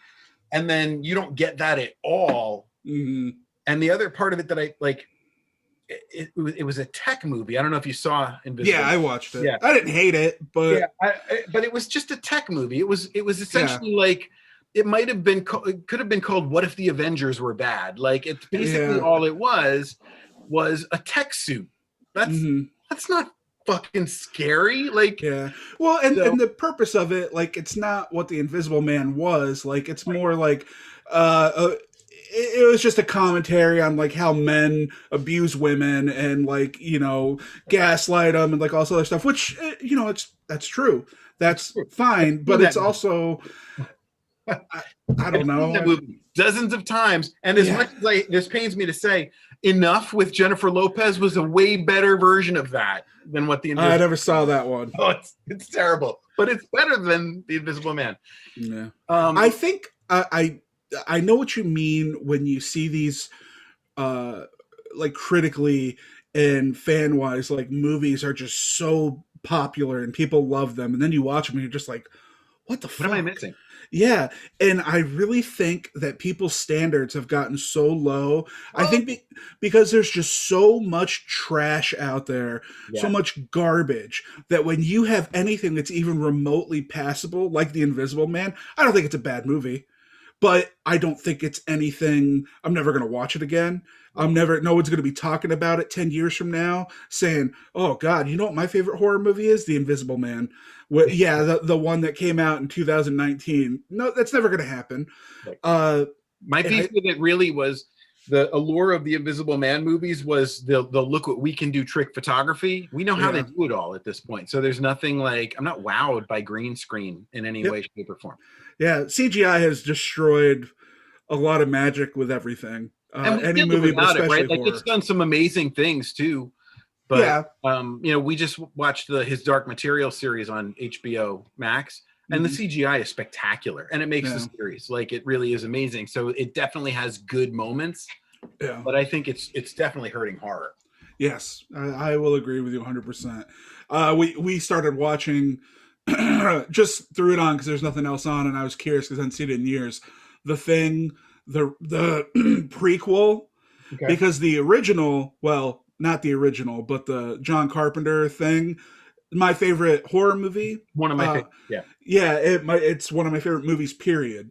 And so I threw on the shitty prequel, sequel, or whatever, right, which I never saw. Yeah, it's just baffling. Like, it's just terrible CGI. And then when I was reading about it, apparently they had done practical effects for almost everything. Like, they were completed and filmed, and then they just decided they didn't like them, and so they switched it all to CGI. And it was just like, how weird. It just kills it. So we're at the 10:30 mark. So thanks for being here, John. I'm glad we talked about horror. I told you I could talk. Oh yeah, I know. We're gonna have to have you back and talk about a whole lot more. Yeah. Let me see if there's any pressing questions that I wanted to ask. Oh yeah, there's a whole. I'm looking through the bio that you sent me, and I'm just like, yeah. Oh yeah, I wanted to ask about that. Talk about that. Oh, that looks interesting. Tell us. I want to hear the story about how you broke your leg. All right. So I like hiking. I hike alone. That was my kind of my regular, like, I worked retail, right? So I'm around people all the time. Mm-hmm. So I would hike alone, which my wife was never a big fan of, but and it's not like it was light hiking. I didn't go like up into the mountains or whatever, but I was in a park. I was hiking by myself. I didn't even always take my phone when I went hiking. But I did happen to take my phone this time, and I was listening to music while I was hiking along. And the park that I went to, it's small, but it's big enough. And it's got a leash law but people don't follow it. So it drives me crazy because people let their dogs run loose through the park. And as somebody who's owned really aggressive dogs in my life, I'm really anti taking dogs off leash. So I went off trail. So I'm just kind of trundling through the woods, listening to the Talking Heads. And I climbed over and I was wearing trail running shoes. So I wasn't wearing like ankle protective hikers, but I was wearing good shoes for hiking. And I went to climb over a down tree and put my foot on it, and it was wet, and my foot slid, and I slid like the full length of the stump, fell off, hit a rock at the bottom, and literally just watched my ankle snap sideways. So I shattered both the tibia and the fibula in about 5 different places. Shattered. And that was only part of it, because now I have to call 911. And the big problem when you call 911 on movies and stuff, they like triangulate your semen, and it takes about 38 seconds. Yeah, they can't do that in real life. So I had to explain where I was while I'm in full blown panic mode and going into shock. Yeah. And I wasn't paying attention to where I was, so I didn't know. It ultimately took them about an hour to find me in the woods. And then I was in a place that they couldn't easily get to me. Actually, I heard a cop on the radio while I was with 911 go, "Oh shit, he's behind my house." And it turned out I could see roofs, but that was all I could see. Yeah, one of those roofs was the cop. He came out his backyard and over to the very far end of his yard and down behind. I was behind his house. Are you okay? Yeah, pretty much. I just hear him go, "I found him." Yeah. So then it took me an hour to find me. Then it took him an hour to get me out because they had to actually put 9 guys, put me on a stretcher and hike me up. I was in like the bottom of a little ravine kind of thing. Yeah, but it was definitely traumatic. The biggest problem for me, like the hard part was I don't have that anymore. That was my solace, like my ability to escape my whole life for just a few moments. I can't go into the woods by myself. Like it's probably never going to happen again. I've been back to that park once with my wife, stayed on the trail. I've walked in the woods on trails, but I'm not comfortable going off trail and I'm not comfortable being by myself. So, if you go to my Instagram, you'll see artwork and there's several pieces called Doomscapes. And those are all influenced by that experience. It's that like the first one is actually called Doomscape 1 Serenity Disrupted. And that was my serenity. And it was just ripped from me. Like I was no longer able to find solace in the woods by myself because it went from being this place of beauty and majesty to being this place of sheer terror. And as a horror movie fan, I'm not afraid of stuff. So to have something that I love turn into something that I'm fearful of was such a bizarre experience for me. So that it really did. And what's interesting though, the Doomscapes have become the background for paintings I'm doing otherwise now. So it's just running. It's paint that runs down. It starts to look deep and layered and like trees and forests, and it's essentially just drip artwork, but it takes on this other appearance and this kind of otherworldly foresty look. But now I'm using that in the backgrounds of other paintings. So, yeah, it's had a very cool experience, but it also, didn't put my waist in it all to be on my ass for 12 months. Eugene, you still said your leg hurt. Do you think if that pain in your leg going away, you might go back and revisit that, or be comfortable? Say the one if my leg didn't hurt. Is that what you said? Yeah. Like you said, you still have that pain still. Yeah. Like do you think maybe like once you have that feeling like that goes away, you might go back to it? Here's the thing. Like maybe, that'll probably never go away. I'm 47, right? It happened when I was 46. If I was 21, that pain might go away. It's probably never going away. First of all, I have 14 screws in my leg and a plate, and then wires that are wrapped around the bones because they were splintered into little pieces. So, I was a runner too. I'm not now. When I say I was a runner, I ran occasionally. I'm not I'm not like a marathon guy, but I can't land on it. Like I can't run. Yeah, Eugene and I are runners too. Yeah. So but I can't run. Like that's gone too. Like I've tried a bunch of times. The most I can get is like a quarter mile, and the pain is just so bad that I can't keep going. So yeah, a couple years ago, a really good friend of mine got into a motorcycle accident and just destroyed his leg, and he was a very physically fit, active person. He was a runner. He was, did all that shit. He was a very healthy person. We're polar opposites, basically, when it comes to health. And he's the same way. Like, he has a lot of limitations now. Yeah, I think he's getting better. Like, it's taking a long time. But yeah, man, that shit is so, especially like in your late 40s, it happening, mid 40s, like it's even harder. So I don't know. It's like, I think shit like that, you're just kind of like, we just got to get it to the point where I can move, which you can, right? You walk, you can. Yeah. I mean, for the most part, I'm okay. Like it was my right leg. So I wear a brace on my ankle all the time. And I wear one on my left knee because with 12 weeks on crutches, my left knee took all the weight. So now you just got a really ripped left leg. Right. Yeah. It was weird. Like when my calf came off, the atrophy after 12 weeks, because I wasn't even allowed to put weight on it. I was on a cart or using crutches. I couldn't drive. I couldn't work. I couldn't do anything. I mean, the cool part again, to look at the blessing side of it, again, that was time, so it's where I really started painting again was during that time period. So yeah. So have you thought about, maybe going for walks at the mall? I've spent the better part of my life in a mall, having worked retail for Yeah. about 5 years. Well, hey, at least you got to be there at good years, like prime years, right. good Yeah. mall years. Right. Good mall years. Now, when you go into a mall, you see someone working there, you're just like, oh, fuck. Poor What bastard. happened? I hope they're just starting. It's weird. I mean, you say that, like, when I got into retail was still a respectable career. People treated retail employees well. You could say that you worked. And my first real main retail job was at Barnes & Noble. That had some sort of swagger to it. I worked for Barnes & Noble for 11 years. It's not like I was working at the Piercing Pagoda. Yeah. So, like, it definitely had some cachet, but it's just I feel like there's almost no retail environment now in which the people who work there are viewed as upstanding citizens. Like, I feel like every day I was treated like somebody who probably dropped out of high school. And the bottom line is I can multitask like better than anybody. That's, you want to hire somebody that's going to be good for your business, hire a retail manager. Yeah. They are used to working weekends. They're used to working long hours. They're used to working unexpected hours, and they're used to multitasking and changing direction on a dime. Like, more businesses should want that, but they see retail on the resume and it's like, oh, retail. So Yeah.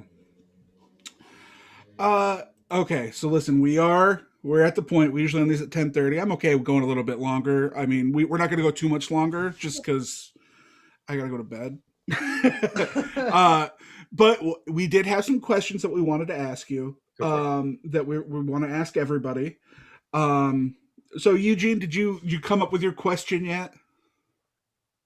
Are you talking about the wheel or one? No, we're gonna do the. So here, I'm gonna ask Brian's question since he's not here. I'll ask it for him. Brian would like to know, what are your values and what are you doing to ensure them? Now, if you need clarification, I could get him on the messenger, but I mean, my values. Yeah, it's funny because I knew that question in advance too. I still am not sure how to answer it short version. I try to do, like, I think we've kind of already talked about it too. Yeah. Right? Like, I'm just kind of I try to view that everybody's doing their best, and people that know me that are watching this are laughing right now that I'm saying that, because I'm also probably one of the harshest critics you'll ever come across, especially if you work for me. I try really to believe that everybody's doing the best they can, and we don't always know what somebody else is dealing with. So I think, as a race, as a society, cutting people some slack and letting them, if somebody's, behaving in a way that you don't really think is the way they should be behaving, you don't know what they're going through at that particular moment. I try to remind myself that on a regular basis. I'm also the shortest patience guy that so I can say that and then put me in a grocery store when I haven't eaten lunch yet, and I might completely act differently. But yeah, I try to give everybody, that same, you don't know what I'm going through. I don't know what you're going through. Maybe this isn't the time for us to tangle this way if we're both in a bad way. So, I really try to do that. And the other, for me, like we already talked about it too, is really trying to support the community around you. I I volunteer for a Nyack Art Collective. And, I do things for local artists, and I try to make sure I'm supporting local businesses. I think that's really important. I think we've lost our small town USA. And I don't mean that in a make America great again kind of way. I mean that we have hardworking people all over our country that are building a business and doing the exact thing that we say we want them to do here in the United States, which is to pull yourself up by your bootstraps and make a life for yourself, and we're not supporting those people that are doing that. So it's really important to me that we do that. So, and I'm trying to break the Amazon addiction. If I'm ordering online, I'm ordering from Etsy when I can, and I just canceled my subscriptions on Amazon for dog food and stuff like that. There are local stores, small owned pet food stores that I might pay a little bit more, but then I'm going to support a local business. So it's hard to get people into that mindset of just like, I know that it's more expensive, but you are helping somebody live by doing this. It's kind of like that's your donation to your community, is that extra $2 that bag of food costs. Exactly. So that's you helping your community thrive and survive and grow. And if we can do that and get into that mindset and get away from Amazon, and it's even harder now, like with the pandemic and everybody wants to order online. I get it. I understand. I'm the same exact way. I had to order some stuff for Christmas and Amazon was sold out. And so I'm like, oh, I'll do here. But then it's like I order from Walmart. right. They're just as bad. Yeah, that's not bad. It's all the same They treat shit. their employees worse too. Yeah, it's all the same shit, and it's hard to and sometimes it is hard to actually support a local place because some places just don't even have those local businesses to buy those things that you want. Right. You don't even know where to go and look for them. So yeah, we even made it, that for the most part, Christmas this year, we tried as much as possible to support local businesses, and even for like our kids, a lot of the things that we got them where we got from local businesses for them. And my wife and I basically shopped for each other from small businesses. So yeah, and it's nice buying stuff. Etsy. My wife buys from Etsy a lot, and it is nice. I just recently, in the past couple months, have become addicted to buying custom Lego minifigures, and Etsy. They got it going on there, so I don't know what they're using. I don't know if it's like 3D printing. I don't know how they make them, but I have bought a lot over the past, I'll say, 6 months, and I feel good supporting those people. So, hey, as somebody who's going to be selling their wares online, I'm all in. You buy whatever Lego figures you want. Absolutely, yeah. I felt like I was going to ask something, but I don't remember what. Oh, well, I'll ask my other question. Matthew, I got you. All right, Eugene. All right. If you were as a jack of all trades, and I'm sorry. I thought you were going to be like, if you were an ice cream, what kind of... I'm sorry. Go ahead. Describe me as your ice cream. No. What would be one piece of advice you would give to a person if they wanted to get into the art world? Oh gosh, I have no idea because I'm still trying to get into the art world and I ask questions all the time. The thing I would tell people is become a part of a community. Again, as somebody who's an introvert and doesn't really like being around people, that was really, really challenging for me. But I've joined multiple communities. The one that I do here in town, where I'm part of this art collective, it has been a great experience. And I've learned a lot for myself, and I've been able to learn from other artists and to support other artists as well.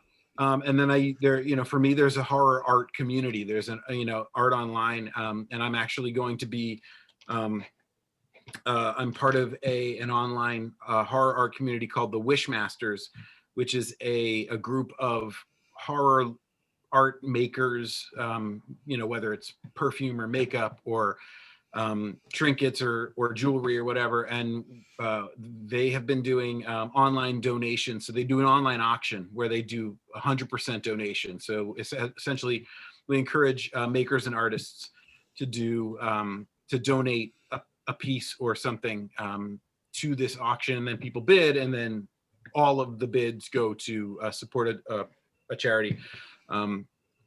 And as of this week, I am now the new Wishmaster. So I will be a part of a great group of women that has been running that for a while. I will be joining them to support that. And that's the Wishmasters. You can find it on Instagram. And So getting into communities, I've been able to use these people as resources. Many of these, so all of the Wishmasters, I've never met any of them in person. Everything has been done through messages and direct messages and Zooms and stuff like that. But it's been a great experience to be able to get into that. So definitely take advantage of the communities. You don't have to leave your house to do it. If you don't really feel comfortable meeting people, you can find those communities online. And Instagram I have found is actually a great way to do that. So Do you have other do you want to was there Tumblr, Twitter, I have Twitter. I don't use Twitter at all. Mm. And I've never even looked at Tumblr. I know nothing about it. So Gotcha. I mean, yeah, the nice part about, I know that Reddit and Tumblr, they all have their own groups, but Instagram for me is so much more universal. Everybody's got Facebook and Instagram. There's plenty of people who don't even know what Reddit and Tumblr are. So while yes, I might find some people there and I might eventually branch into that kind of stuff. Gotta watch out for the kids in the TikTok. It's easier to tell people where to find you on Instagram than it is to find you on some other platform. Find you on Reddit. Yeah. You can find you're a rocky road. And so my question was, if there's one thing that you could change to make our country a better place, what would it be? And I know you talked earlier about education. That's not going to be it, though. No, okay. So, I think we need to really do better at equality, and not just talking about it as words, but it needs to become something that we can stop talking about, because it's just how it is. One of the things that I've gotten out of COVID is I watched Schitt's Creek, which if you haven't watched is one of the greatest shows I've ever seen. But one terrible name. It's a great name. But one of the things that I really love about that show is that they go into it that there is no issue with homosexuality and pansexuality. So those characters can just be themselves, and it creates such a great experience for the viewer, especially I would imagine for people who are identifying with those characters in a different way. And there are certainly ways in which I identify with the characters as well.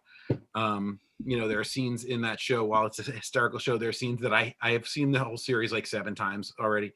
I can't watch without crying because I understand. Really?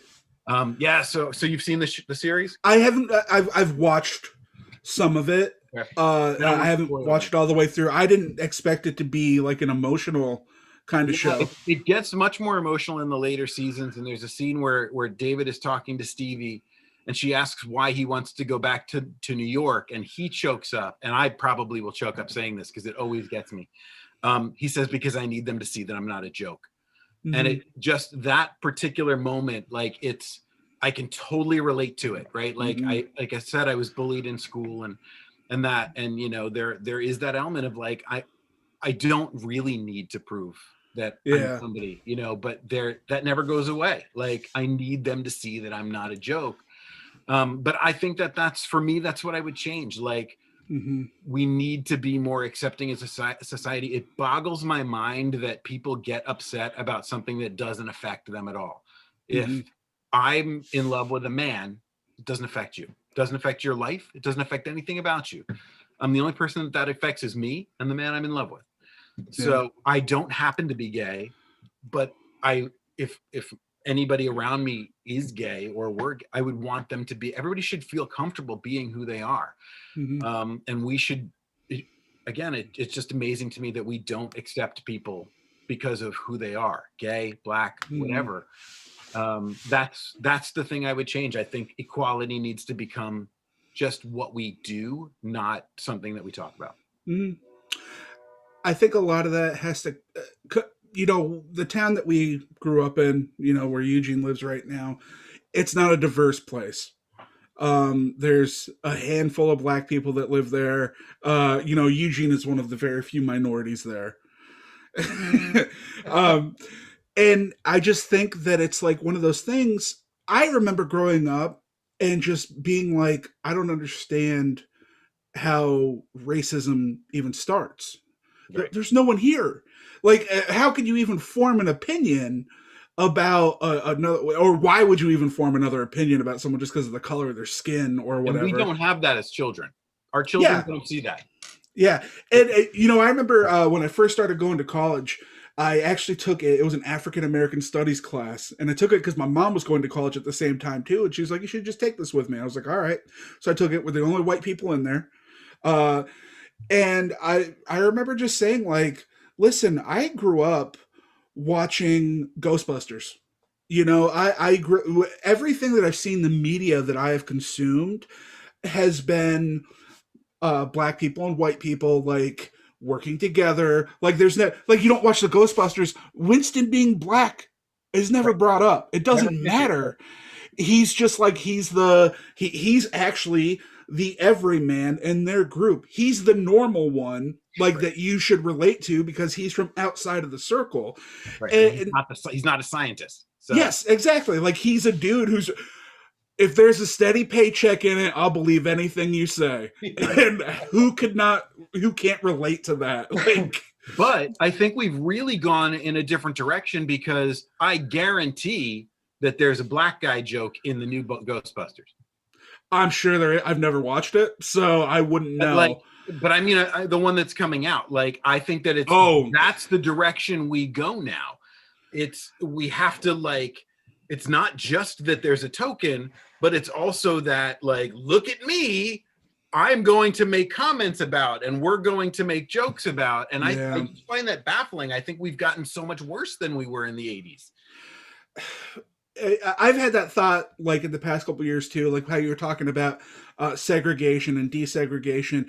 And I swear the past couple of years, you said however long ago that you felt segregation was coming back. And I felt that way in the past couple of years. Like now it's even like black people and white people are supporting it because that's how much relationships have failed. Like race relations have failed. And it's just like, what the fuck is going on? Because we stopped making an effort in our schools. Yeah. That's where it really became a problem. We stopped making that effort in our schools and we went back to pushing people into different communities in different areas. Mm-hmm. And I think it's really a shame because we have so many of our policies are designed to negatively impact Black Americans very specifically. Mm-hmm. Whether you're talking about gerrymandering or the Electoral College, all of those things are designed to make sure that the black vote isn't viewed in the same way. Mm-hmm. And I think that that's something we really need to look at as well. And I think it will make a huge impact. So yeah, I think a big thing that would help is if we could. I'm going to say this, and it's going to sound like I'm saying it in a shitty way, but it's really not, because it's just a sign of how black, like the black people that they're trying to stop, that's synonymous with poor people. Those are the people that they're trying to stop. It just so happens that there's a large chunk of poor black people because of the way our country is run and everything works against them. There's just more white people in there, so there's more chance that they're, not going to be poor in a certain way. But then those white people don't look at it that way. Like those same poor white people. Does this make sense? I don't know that I agree with it, but no. I mean, I really do think that for me, from my viewpoint, it's very specifically against black people that we're looking at. But I think that poor people don't get the same voice that rich people do. I think none of us get the same voice that rich people do. But yeah. Oh, I'm not saying racism doesn't exist. It absolutely does. And they have like the oppression is just like there's black people at the bottom and then right above them are the poor white people. And they're tricked into thinking that it's those poor black people that are the problem. And if it was oh yeah, and that's why Trump has so much power. So yes, because it's there. That's what I was trying to get at. Maybe I knew it wasn't going to come out right when I was trying to explain it. But guys, I love black people. They're cool. They're great. Well, the worst thing is the whole time I'm trying to figure out how do I tie all these things in together. And I was like, the movie Trading Spaces. There you go. Win. Because you got both races, you got you know, you got your poor, Just the two, the only two that exist. rich and poor, and then to tie in the horror movies, you got Jamie Lee Curtis in there. There you go. And her boobs. Yeah, yeah. I gotta tell you guys, I'm gonna be honest, and I'm ashamed. I've never seen Trading Places, but Wow. I have seen the scene of Jamie Lee Curtis's boobs. There's more to the movie. I don't remember much about it except for Eddie Murphy saying, "Bubbles, we used to have to fart in the tub to get bubbles." That's literally all I remember of that movie. I just remember the whole movie being based on the bet for $1. Yeah, it's a Christmas movie, right? Well, I It's think at it's on Christmas. the holidays. I'll watch it next Christmas. That's my goal. There you go. Eugene, how about you light that wheel up? Oh, Jeez, the wheel. forgot to do it earlier. That's all right. Oh, we got it spinning. Let's see. Let's hope for a good one. 18. 18. Oh no. Star Trek or Star Wars? This is not a short answer either. There is merit to both. I grew up with Star Wars. I didn't get into Star Trek till much later, and I'm not a huge Trekker. So I'm going to say Star Wars because it's what my experience is, and I have a great love for the franchise. The end. What's wrong with it? Okay. Okay, cool. All right. Thanks. Now what happens is that you get to pick a question to put on the wheel. We don't have to do it right now. Okay. But we are going to replace the Star Trek or Star Wars question with a question that you come up with. Okay. That was the rule that we came up with after the show ended last week. Lovely. And then because we have to pick that question, I wrote that question. I have to answer it as well. Okay. Oh yeah, that's right. So I forgot my own rules that I made up. yeah. So I'll give you the quick short answer as well, since we're getting to the 2-hour mark here. Yeah. Star Trek for the diplomacy, Star Wars for the more cowboy action.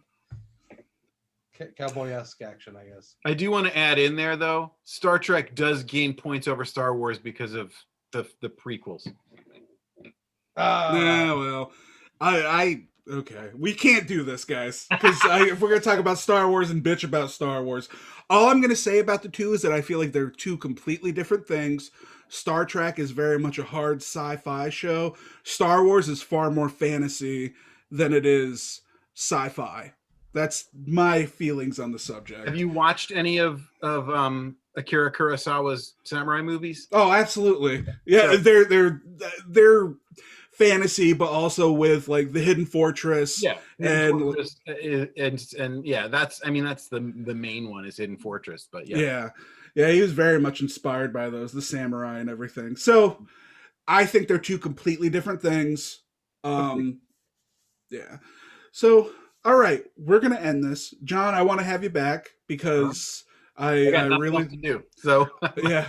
I really enjoyed talking to you. There's still a lot more that I'm sure there's more that we can get out of you.